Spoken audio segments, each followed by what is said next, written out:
if you can accept that, here in this sifting through the variety of your life experience, you're constantly knowing what you want. Preferences are born within you all day, every day. You can't have a conversation with anyone. You can't eat a meal. You can't look around. You can't cease preferring. You can't cease preferring improvement. You can't cease preferring more than what is, because your eternal orientation is this never-ending expansion. When you accept that you are eternal, that means you've accepted that you are forever. It means that, and that must mean that you have accepted that you are expanding, because you can't stand still. Nothing does. So when you couple our brilliant analogy of looking forward rather than down through the floorboards of your car, and you begin to take this broad view of this eternal being that you are, then if you can incorporate this understanding to acknowledge that what is always, only, ever the bouncing off place for more. But it's not just that. It's that all of the joy and all of the exhilaration is looking toward what's coming. Now, it's really, really, really, really fun when you get oriented and pointed in the direction of what you've become. And we want to tell you why. Because this larger part of you who remains non-physically focused is holding steadily the vibrations that you have been incrementally providing. In other words, the larger part of you remains non-physically focused, while this part that you know as you is here. But this important part that you know is here, as you in this personality, sifting through the contrast, knowing what you don't want, knowing what you do want, knowing what you don't want, knowing what you do want. If you don't want it a little, you'd want it a little. If you really don't want it, you really want it. In other words, this contrast serving all of you, all of us, perfectly. So these desires are moving forward, and the larger part of you is becoming the vibrational essence of that desire, and then projecting that new knowledge, that new understanding, that new, here's the word, beingness, right back to you. Which means when you want it, source is it and reflects it to you. That's what that instant manifestation is that you've been talking about. You want it, source is it, reflects it back to you. But the question is, when source is reflecting it back to you, where are you? Where are you? And you say, well, I'm doing my part, Abraham. I'm doing the part that I think I was sent here to do. I'm sifting through the contrast. I'm sifting through the contrast. I'm sifting through the contrast. And whoop-de-doo, I launched a rocket and you rode it, but I'm still justifying the rocket. I'm still explaining to everyone why I want that, because I hate this. And we say, that's that thing you do. You get hung up on the contrast. You don't use the contrast in quite the way you intended. You intended to know what you want and then go with the flow of it. And when you go with the flow of what you want, so that you are vibrationally up to speed with the source within you, now as source reflects back through you, you're right there in the perfect vibrational stance to receive the fullness of what you have asked for. And now you have instant manifestation. So what do we mean by an instant manifestation? We mean you have instantly adjusted your vibration upward to allow the complete incorporation into what you've asked for, and now your point of attraction matches your desire. And what happens when your point of attraction matches your desire? Everything that comes to you must reflect that vibrational essence. It's law. It has to be. And if it isn't happening that way, it's because of what we just demonstrated to you. You're hung up on explaining why you want that, but you're not a match to the that you want. You're a match to the why you don't want the thing that caused you to launch the thing that you want. That was really good. You're not a match to the what you want. You're a match to the reason that you wanted it. But the reason that you want it is because you don't have it. And when you're a match to the reason that you don't have it, you're a match to the absence of it. And when you're a match to the absence of it, you can't have it. And that's why you don't feel good. And that's why you don't allow the fullness of who you are, who has it and is it and bees it, to be right there with you now. You've got it pinched off because you're a match to the absence of it and to the instead of to the having of it. Couldn't be clearer, could it? Couldn't be clearer. Doesn't that just make perfect sense to you? Aren't you really wanting to be a vibrational match to what you're wanting? So then, does it not occur to you, if this is true, and it is, everything that you or anyone has ever wanted or ever will want, you want it because you believe you will feel better in the having of it, then must it not be true that if you are able to feel good in the not having of it, that then it must come? In other words, if it's true that everything you want is because you want to feel good, then isn't the true manifestation that you're reaching for, isn't the manifestation that you're looking for the emotional response to the thing you're trying to create? Isn't it? Now, some of you are afraid to say yes to that because you think we're going to then announce to you, good, then no longer want anything. Just be the spiritual beings that you are. And that's pretty much what we're saying. When you give up the intoxication of the manifestation and you let the conjuring of the emotion be the manifestation that you're looking for, then you have accomplished instant manifestation. And then you say, yeah, but what about the car? What about the lover? What about the pile of money? What about the physical conditions? What about it? And we say, it has to come. That all must come. That all must come. But if you make your emotion conditional upon it coming, it can't come if your emotion is tied to the absence of it. So how do you make your emotion tied to something that you don't have?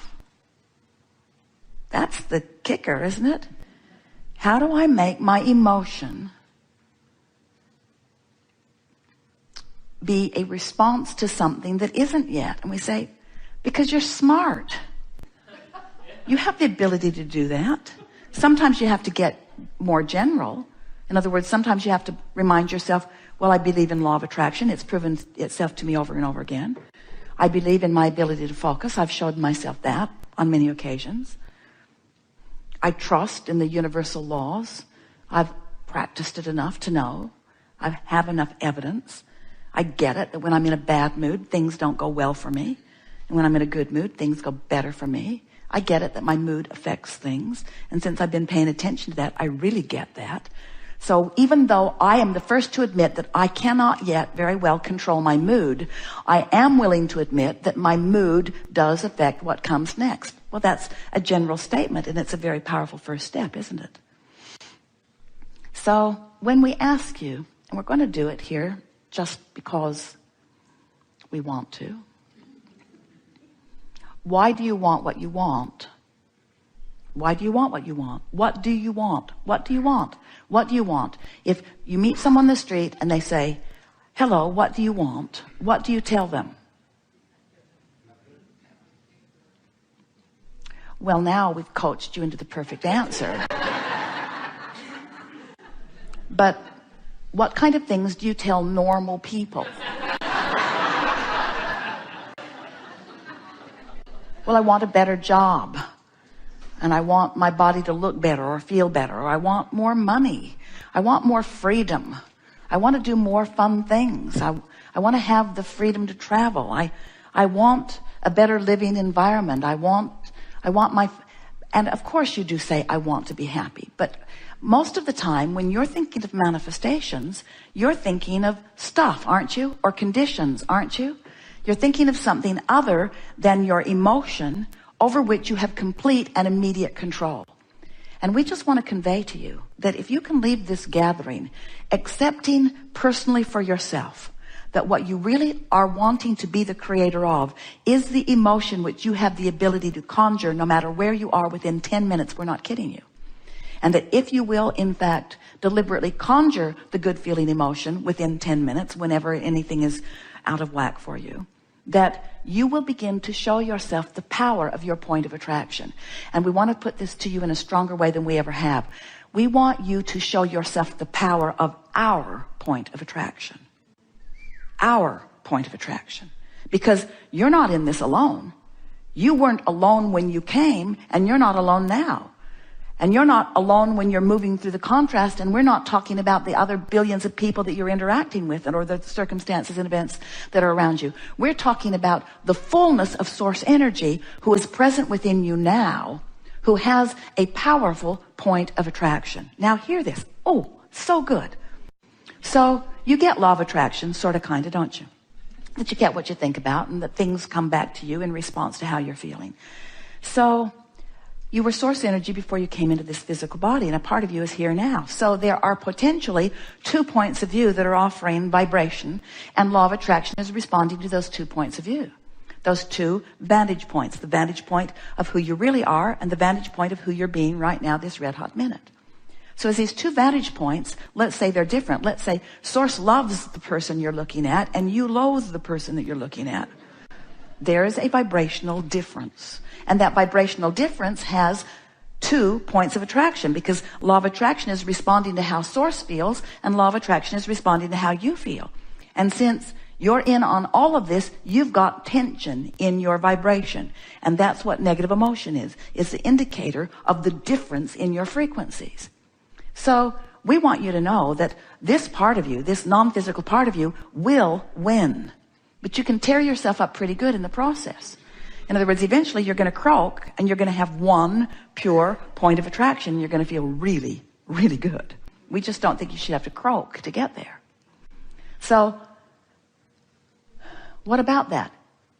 Are you accepting the 2 points of the 2 points that law of attraction is responding to? And doesn't it make sense to you that when you're in alignment with who you are, that the tension goes away because now there's only 1 point of attraction?